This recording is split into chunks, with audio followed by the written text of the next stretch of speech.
Hello welcome back to my channel. ഇനി നല്ലൊരു അടിപൊളി റെസിപ്പി ആയിട്ടാണ് വന്നിട്ടുള്ളത്. നമുക്ക് വൈകുന്നേരങ്ങളിൽ കട്ടൻ ചായയുടെ കൂടെ കഴിക്കാൻ പറ്റിയതും വെറുതെ ഇരിക്കുന്ന സമയത്തൊന്ന് കഴിക്കാൻ പറ്റിയതുമായിട്ടുള്ള നല്ല ക്രിസ്പി ആയിട്ടുള്ള ഒരു പൊട്ടാറ്റോ വെച്ചിട്ടുള്ള ഒരു സ്നാക്കിൻ്റെ റെസിപ്പി ആയിട്ടാണ് വന്നിട്ടുള്ളത്.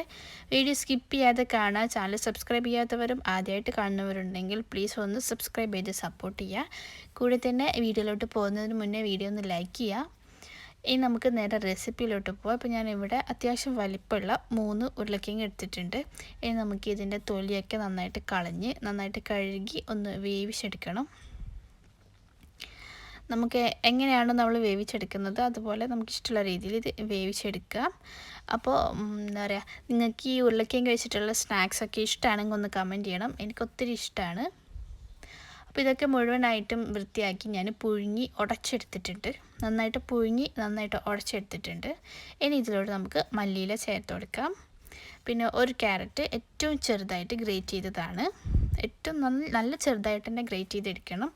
അപ്പോഴേ നമുക്കത് നല്ല ടേസ്റ്റ് ആയിട്ട് കിട്ടും, കാണാനും നല്ല കളർഫുള്ളായിരിക്കും. പിന്നെ നമുക്ക് ഇതിലോട്ട് എരിവിനായിട്ടുള്ള കുരുമുളക് പൊടി ചേർത്ത് കൊടുക്കാം.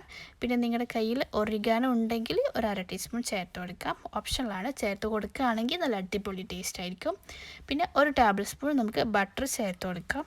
പിന്നെ ഞാനിവിടെ ഫ്രിഡ്ജിൽ വെച്ച് നല്ല കട്ടയായിട്ടുള്ളതായതുകൊണ്ട് ജസ്റ്റ് ഒന്ന് മെൽട്ടാക്കിയിട്ട് ചേർത്ത് കൊടുത്തിട്ടുണ്ട്. അത് നമുക്ക് മിക്സ് ചെയ്യുന്ന സമയത്ത് അത് പെട്ടെന്ന് മിക്സായി കിട്ടും. ഇനി ഇതിലോട്ട് ആവശ്യത്തിന് ഉപ്പ് ചേർത്ത് കൊടുക്കാം. ഉരുളക്കിഴങ്ങ് വേവിക്കുമ്പോൾ ഉപ്പ് ചേർത്തിട്ടുണ്ടെങ്കിൽ ടേസ്റ്റ് ചെയ്ത് നോക്കിയിട്ട് ചേർത്ത് കൊടുക്കാം. പിന്നെ ഇതിലോട്ട് നമുക്ക് ഫ്ലോർ ചേർത്ത് കൊടുക്കാം. 2 ടേബിൾ സ്പൂൺ കോൺഫ്ലോറും 2 ടേബിൾ സ്പൂൺ മൈദയാണ് ചേർക്കുന്നത്. എന്നിട്ട് നന്നായിട്ട് മിക്സ് ചെയ്ത് നമ്മുടെ ഒരു മാവ് പോലെ കുഴച്ചെടുക്കാം. എന്നിട്ട് കൗണ്ടർ ടോപ്പിൽ കുറച്ച് മൈദ തൂവി കൊടുത്തിട്ട് ഇതുപോലെ നമുക്കൊന്ന് പരത്തിയെടുക്കാം. ഒരു അത്യാവശ്യം തിക്നെസ്സിലാണ് ഇത് പരത്തിയെടുത്തിട്ടുള്ളത്. കുറച്ച് കട്ടിയിൽ പരത്തിയെടുത്ത ശേഷം ഇതിൻ്റെ സൈഡൊക്കെ ഒന്ന് കട്ട് ചെയ്ത് ഒന്ന് ഷേപ്പ് ചെയ്തിട്ട് നമുക്കിത് നീളത്തിൽ കട്ട് ചെയ്തിട്ട് ഫ്രൈ ചെയ്തെടുക്കാം.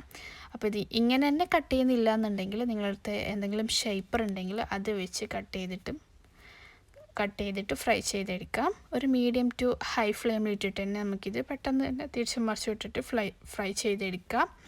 ലോ ഫ്ലെയിമിൽ വെക്കുന്ന സമയത്ത് ഇത് വല്ലാണ്ട് ഓയിൽ കുടിക്കും. അപ്പോൾ നമ്മുടെ ഇതിൻ്റെ അടുത്ത് തന്നെ നിന്നിട്ട് ഒരു മീഡിയം ടു ലോ ഫ്ലെയിമിൽ ഇട്ടിട്ട് പെട്ടെന്ന് തിരിച്ച് മറിച്ച് വിട്ടിട്ട് ഫ്രൈ ചെയ്തെടുക്കാം. ഇത് ചെറുതായിട്ടൊന്ന് ബ്രൗൺ കളർ ആകുന്ന സമയത്ത് നമുക്കിത് എടുത്ത് മാറ്റാം.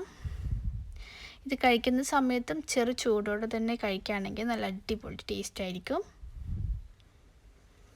അപ്പോൾ ഇതുപോലെ നമുക്ക് ഉരുളക്കിഴങ്ങ് വെച്ച് നല്ല അടിപൊളി ടേസ്റ്റ് ആയിട്ടുള്ള ഒരു സ്നാക്ക് റെഡിയാക്കി എടുത്തിട്ടുണ്ട്. മുതിർന്നവർക്കായാലും കുട്ടികൾക്കായാലും എല്ലാവർക്കും ഒരുപോലെ ഇഷ്ടമാവുന്ന ഒരു റെസിപ്പിയാണ് ഇത്. നമുക്ക് ഇതിൻ്റെ കൂടെ എന്താ പറയുക, മയോണൈസോ ടൊമാറ്റോ കെച്ചപ്പോ എന്താണ് നമുക്കിഷ്ടം അത് ഇതിൻ്റെ കൂടെ നമുക്ക് സൈഡ് ഡിഷായിട്ട് യൂസ് ചെയ്യാം. നല്ല അടിപൊളി ടേസ്റ്റി ആയിട്ടുള്ള ഒന്നാണ്. ഇതുവരെ ട്രൈ ചെയ്ത് നോക്കാത്തവരും ആദ്യമായിട്ട് കാണുന്നവരുണ്ടെങ്കിൽ ഒന്ന് ട്രൈ ചെയ്ത് നോക്കുക. എന്നിട്ട് നിങ്ങളുടെ ഫീഡ്ബാക്ക് അറിയിക്കുക. നിങ്ങൾ ഫീഡ്ബാക്ക് ഇടുമ്പോൾ അത് കാണുന്നവർക്കും ഇതൊന്ന് ട്രൈ ചെയ്ത് നോക്കാൻ തോന്നും. കൂടെ തന്നെ ഇൻസ്റ്റാഗ്രാം പേജ് ഒന്ന് ഫോളോ